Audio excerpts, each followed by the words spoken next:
हो गया और वो आकाश में उड़ गया। आज का वो जवान है, ये साइंसवादी है, ये हमारी भौतिकवादी और जो हमारी धार्मिक आध्यात्मिकवाद को नहीं मानेगा। इसको तुम साइंस के द्वारा अध्यात्मवाद को मनवाएगा तो मानेगा। जैसे मैं सूर्य को जल दे करके मैं हर बीमारी का इलाज कर देता हूँ। बताओ कैसे? कैसे बाबा? सूर्य उदय हो रहा है, ये जैसे सूर्य मान लो इसको जी, और मैं यहाँ खड़ा हूँ तो हम दोनों एक ही डिग्री पर हैं जी, सीधा। इसकी जो किरण आ रही है वो सीधी आएगी। जी, मैंने स्नान किया, जी, मेरा बदन गीला है जी, और मैंने तांबे के लोटे में जल भरा तो तांबा कॉपर है, कॉपर में जब जल भर दिया तो कॉपर वाटर हो गया। राइट। और मैं अपने सिर के ऊपर से गिराया जी, और सूर्य का प्रकाश उसमें विटामिन डी रेडियम को लेकर टकराया जी, तो क्या बनेगा? रेनबो बनेगा, इंद्रधनुष बनेगा, 7 कलर बनेंगे। जो हमारे साथ कहते सूर्य के 7 घोड़े हैं। अब उसमें जो हरा रंग है क्लोरोफिल का है, जो पत्तियों में पाई जाती है, विटामिन डी और रेडियम से लैस है।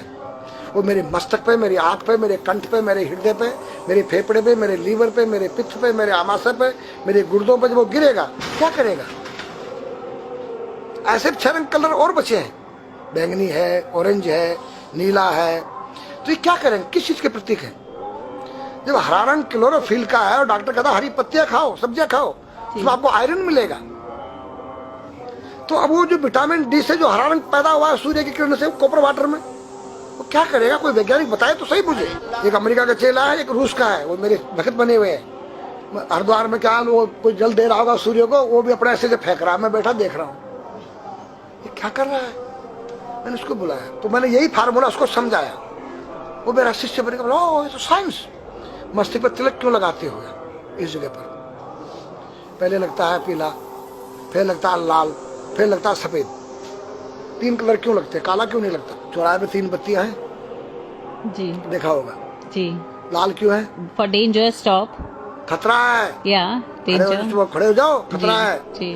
पीला देखो, चलना नहीं है, हाँ, देखो रेडी रहो, देखो। और सफेद चल सफेद, सफेद तो है ना, हाँ, चावल लगा रखे ना मैंने सफेद, हाँ, हाँ, वहाँ हरा है, वहाँ हरा है, रेडी टू गो। गो हरा गो है। नहीं सफेद, अगर युद्ध हो रहा है, गोलियां चल रही है, सफेद झंडा लहरा दिया जाए, पीस, शांति का प्रतीक है। चावल ठंडा होता है। और हमारी यहाँ पर सुषुम्ना नाम की नाड़ी है जी। लाल कलर है कि तुम इस योग सहयोग में आके तुम बैठ सकते हो कि नहीं? ये माहौल तुम्हारे योग्य है या नहीं? या जुआ चल रहा है, या शराब पी जा रही है, क्या तुम बैठ सकती हो? देखो पीला कलर है, देखो, आना नहीं, जाना नहीं, देखो। ओ खतरा है या ठीक नहीं है, चलो। और सफेद शांति, जी। क्या है? शांति, बैठ सकते हैं। तो ये हमारी जो है संस्कृति में एक वैज्ञानिक है। जब हम खाते गैस बनती है, तो चावल जब पानी में भीगे मत ठंडा हो जाता है, और हमारी सुषुम्ना नाड़ी पर जब लग गया है तो उस नाड़ी को ठंडा करने लग गया है। उस नाड़ी से कोई गर्म गैस को ऊपर चढ़ने नहीं देगा। और हमारे सिर ब्रह्मांड में, हमारे सिर के अंदर कोई ऐसी वायु गैस जाकर तुम्हारी सिर को परेशान नहीं कर सकता है। तो मेरे पास जितने हमारे शास्त्र पुराण ग्रंथ हैं, ये साइंस है। मैं साइंस के द्वारा इन वैज्ञानिकों को समझा सकता हूँ और रगड़ा सकता हूँ। कहा जाता है कि नागा बाबा जो हैं वो कुंभ मेले के बाद विलुप्त हो जाते हैं, ऐसा कुछ है क्या? ऐसा नहीं है। जैसे हम गंगोत्री धाम हिमालय में रहते हैं जी, वहाँ मुझे हिमालय पसंद आया। जी। क्यों? कि तुम गर्मी से बचने के लिए तुम्हारे रूम में एसी लगी है, जी, ठंडा पानी पीने के लिए तुम्हारे पास कृत्रिम जो है फ्रिज लगा है, जी, हवा लेने के लिए तुम्हारे को पंखे या कूलर जो है कृत्रिम लगे हैं। लेकिन भोलेनाथ बाबा ने मेरे लिए नेचुरल एसी लगा रखी है और नेचुरल फ्रिज लगाया है, नेचुरल पंखे लगे हैं। तो मैंने सब कुछ त्याग दिया। छाती में तो मैं कुछ लेके नहीं जा सकता हूँ, चाहे मेरे पास अरबों खरबों रुपया हो। जी। खाऊंगा मैं उतना ही जितनी मेरी पेट के अंदर भूख है। पढ़ना लिखना ये तो सहज चातुरी, काम धैन मन बस करन गगन चढ़न मुश्किल। काम धैन मतलब अपने वीर्य को कंट्रोल करना, अपने मन को कंट्रोल करना और अपने प्राण को ब्रह्मांड में यहाँ ले जाना। ये खोपड़ी क्या है? ब्रह्मांड है। उसको कहते हैं समाधि।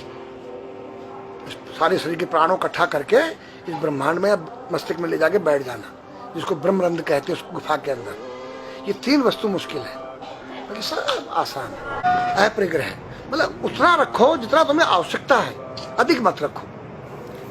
अब तुम अष्टांग योग जो है पतंजलि लगा रहे हो और व्यापार बिजनेस चालू है, मेरी दूध को ले लो, टूथपेस्ट ले लो, और मेरा आयुर्वेदिक अंडरवियर आ गया है, मैंने बोला वो कैसा है कि मैंने गंगा जल में जड़ी बूटे के रस में धागे भिगोए थे तब बनाया था।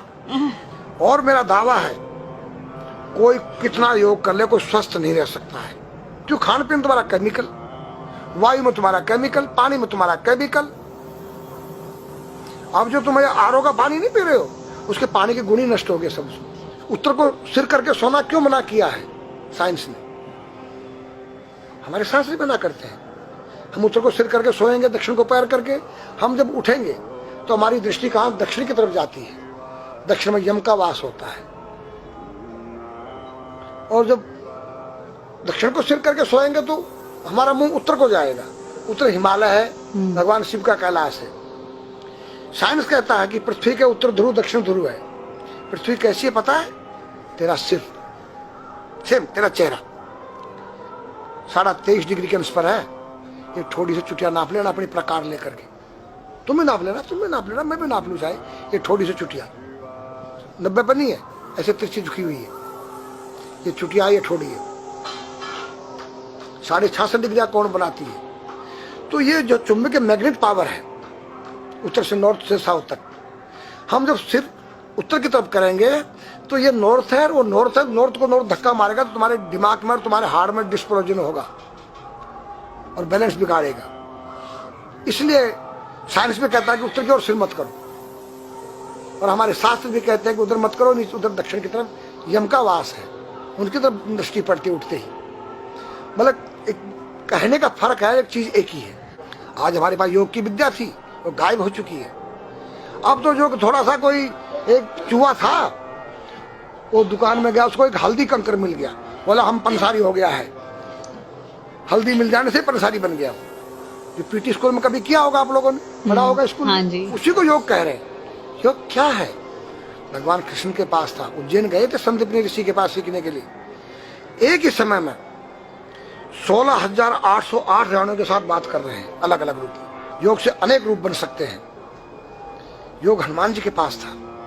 जब लंका में घुसे हैं तो मच्छर का रूप बनाया उन्होंने, मत्स्य के समान रूप धर कर, मच्छर के समान।